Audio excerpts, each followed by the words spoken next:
Hello my dear friends, welcome to my YouTube channel. सभी का स्वागत है चैनल पर एक बार फिर से। सो फ्रेंड्स, आपकी सेकंड राउंड की काउंसलिंग बहुत ही जल्द शुरू होगी।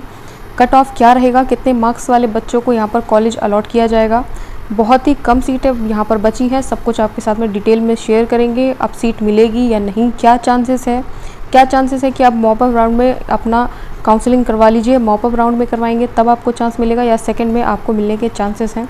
पूरी डिटेल में वीडियो आज लेकर के आए हैं। सब लोग पूरी डिटेल वीडियो देखिए, पूरा देखना, स्किप मत करना, बहुत ही इंपॉर्टेंट है। अगर नए हैं तो चैनल को सब्सक्राइब करके बेल आइकन प्रेस कर दीजिए। उसके बाद मेरा टेलीग्राम और इंस्टाग्राम जल्दी से ज्वाइन कर लीजिए। चलिए सबसे पहले हम आपको पुरानी सीट मैट्रिक्स के साथ में समझाने की कोशिश करेंगे। ओपन कर लेते हैं, तब तक आप वीडियो को लाइक कर लो। सबसे पहले फ्रेंड्स, यहाँ पर एक चीज़ समझ लीजिए कि आपकी काउंसलिंग 10 तारीख से शुरू होगी, ठीक है। 14 तक आपका रजिस्ट्रेशन रहेगा। चॉइस फिल की लास्ट डेट आपकी 15 रहेगी। अनाउंसमेंट आपका सीट 17 को हो जाएगा और एडमिशन प्रोसेस आपकी 18 से 24 तारीख के बीच में रहेगी, शाम के 5 बजे तक। देखिए, यहाँ पर मैं एक चीज़ क्लियर कर देती हूँ। सेकेंड राउंड काउंसलिंग के लिए अगर आप काउंसलिंग करवा रहे हैं तो उसमें सिर्फ और सिर्फ आपको एक ऑप्शन, उसके बाद दूसरा ऑप्शन मिलेगा। फर्स्ट ऑप्शन में आपको एक्सेप्ट करना होगा और दूसरे में आपको डिक्लाइन करना होगा, ठीक है। तो पहले तो समझाने का मतलब सिर्फ इतना है कि आप जब भी काउंसलिंग कराएं सोच समझ करके कराएं, क्योंकि यहाँ पर अपग्रेड नहीं करा पाओगे। कॉलेज मिल गया, प्राइवेट मिल गया तो एडमिशन लेना ही पड़ जाएगा या फिर आप डिक्लाइन कर देंगे अगले नेक्स्ट काउंसलिंग के लिए, ठीक है। तो ये ऑप्शन आपके सामने रखे जाएंगे। अब मैं सीट मैट्रिक्स ओपन कर लेती हूँ, पुरानी वाली, उससे हम आपको समझाएंगे, ठीक है। देखो फ्रेंड्स, यहाँ पर सबसे पहले तो मैं एक चीज़ क्लियर कर देना चाहती हूँ कि जो गवर्नमेंट की सीटें होती हैं, ठीक है, ध्यान से समझिएगा सभी लोग। जो गवर्नमेंट की सीटें होती हैं वहाँ पर ज़्यादा से ज़्यादा सीटों का फिलअप हो जाता है। मीन्स आप कह सकते हो 70 से 80% सीटें आपकी फ़िलअप हो जाती हैं फर्स्ट राउंड की काउंसलिंग में ही, ठीक है। इस बात को ध्यान में रखते हुए काउंसलिंग करवाइएगा, ठीक है। यहाँ पर 70 से 80% तक फिलअप हो जाएगा। मान लीजिए अगर कोई कॉलेज में ये आपका यहाँ पर नोएडा, ग्रेटर नोएडा में 60 सीटें अगर खाली हैं तो मान के चलिए कि आपकी 55 से लेकर के यहाँ पर 50 से लेकर के 55 तक, ठीक है, यहाँ पर 50 से 55 तक सीटें आपकी फ़िलअप हो गई होंगी। ज़्यादा से ज़्यादा यहाँ पर सीटें जो खाली रही होंगी, मान के चलो 10 सीटें यहाँ पर खाली रही होंगी ज़्यादा से ज़्यादा, और कम से कम मान के चलो 5 से 6 सीटें आपकी खाली रही होंगी, ठीक है। तो इतनी सीटों का जो फिलअप हो जाता है सीटों का, ठीक है। राउंड फर्स्ट की काउंसलिंग में आप बच्चे जो होते हैं, जो मतलब 140 प्लस स्कोर किए होते हैं, उन बच्चों का सिलेक्शन कर लिया जाता है इस राउंड 1 की काउंसलिंग में।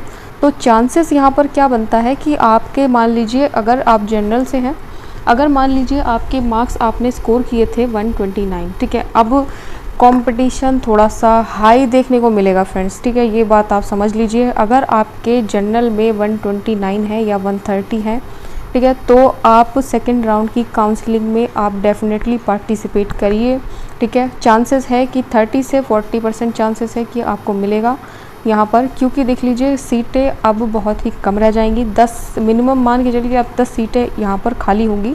सिर्फ और सिर्फ मैं एक कॉलेज की बता रही हूँ अभी, जैसे कि आप ग्रेटर नोएडा में 60 सीटें हैं तो यहाँ पर 10 सीटें ही ऑलरेडी खाली बची होंगी। उसमें काफ़ी बच्चे उन 10 सीटों पर काउंसलिंग करवाएंगे, ठीक है। ग्रेटर नोएडा में उस 10 सीटों पर काफ़ी बच्चे काउंसलिंग करवाएंगे। मिनिमम मान के चलिए आप 10,000 से भी ज़्यादा बच्चा होता है, ठीक है, एक सीट पर बैठने के लिए, काउंसलिंग के लिए। आप सोचिए आप उसी हिसाब से कि मान लीजिए ये एक अंदाज़ा मैं बता रही हूँ कि 10,000 से भी बच्चा ज़्यादा होता है एक सीट पर काउंसलिंग करवाने के लिए, ठीक है। अब उस सीट पर काउंसलिंग जब वो करवाते हैं तो उसमें से कुछ बच्चों को ही चांस मिलता है। मान लीजिए एक बच्चे को चांस मिल गया या मान लीजिए 4 बच्चे को चांस मिल गए, ठीक है।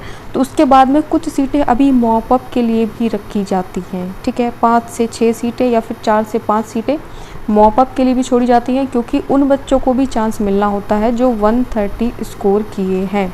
अगर आपने 130 से नीचे स्कोर किया है तो आपको नेक्स्ट एंट्रेंस एग्ज़ाम की प्रिपरेशन चालू कर देनी चाहिए अभी से, क्योंकि यहाँ पर अभी 130 प्लस वालों को कॉलेज मिला है, 130 से जो लेस हैं उनको कॉलेज नहीं मिला है फर्स्ट राउंड की काउंसलिंग में।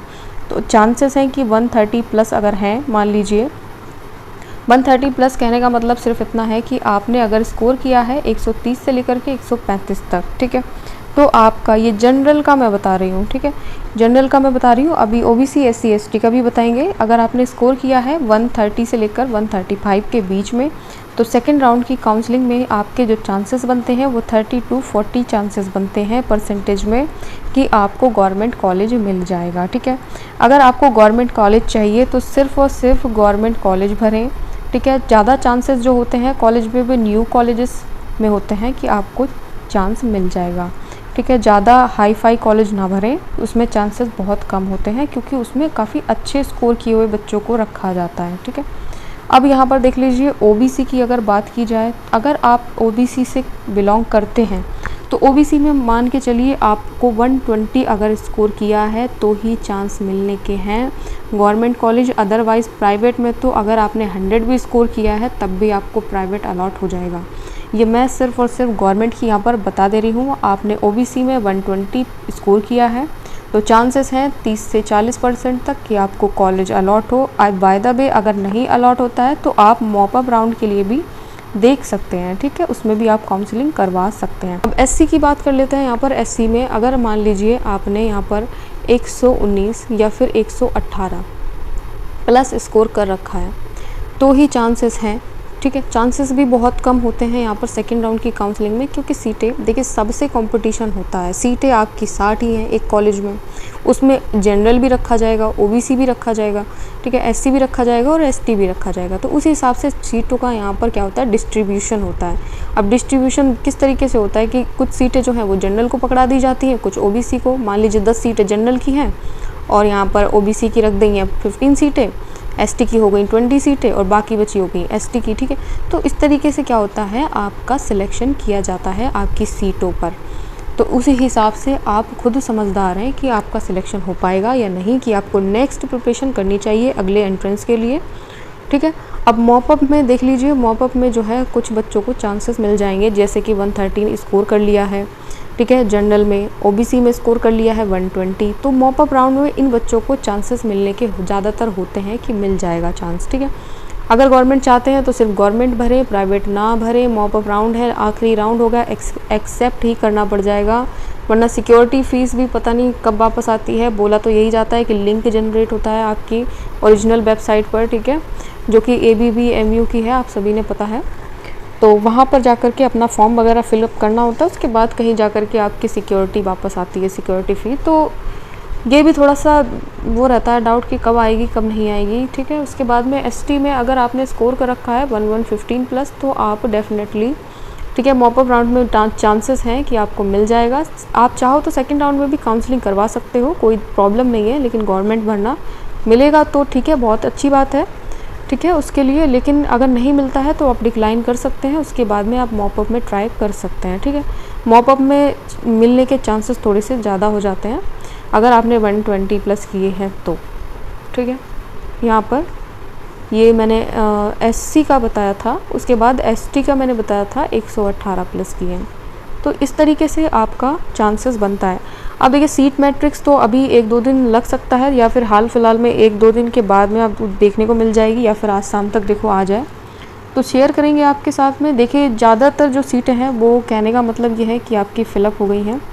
यहाँ पे मुश्किल से आपको सीटें मिली होंगी, 10 से या 15 सीटें खाली रही होंगी, ठीक है। यहाँ 60 या 40 में तो और भी कम रही होंगी, 10 सीटें हों, ठीक है। काफ़ी जगह पर 40-40 सीटें होती हैं, तो ज़्यादातर सीटें फ़िलअप हो जाती हैं गवर्नमेंट कॉलेज के लिए, ठीक है। तो यहाँ पर आप सोच समझ करके अपनी काउंसलिंग ज़रूर करवाएं। उसके बाद में समझ लीजिएगा मॉपअप राउंड में करवाना है कि नहीं करवाना है, फिर उसके बाद आप नेक्स्ट एंट्रेंस की एग्ज़ाम की तैयारी कर सकते हैं, बहुत ही अच्छा रहेगा, ठीक है।